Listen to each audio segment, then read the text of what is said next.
مجھے سارے چینلز کے سمجھ نہیں آ رہی یہ کیا سپن ہے کہ انہوں نے مشروط معافی کا کہہ دیا ہے. یہ معافی تو کہیں سے بھی نہیں ہے. میرا نہیں خیال کہ ان کا کوئی سٹانس بدلا ہے.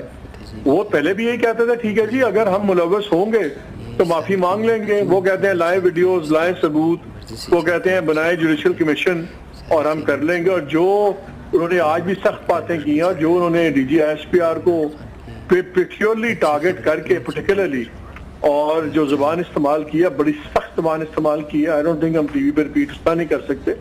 سو مجھے نہیں سمجھ آ رہا یہ کہاں سے چل پڑا ہے. مجھے تو یہ سارکازم زیادہ تھا, یہ تنزیہ بات زیادہ تھی کہ ٹھیک ہے یار آپ معافی مانگا, ہاں میں مانگ لیتا ہوں لیکن آپ میرے سے گرفتار کرنے پہ معافی مانگیں, آپ یہ سب کچھ غلط بات کرنے پہ معافی مانگیں, اور اگر میرے بندے شامل ہوتے ہیں پروو کر دیں میں معافی مانگ لوں گا.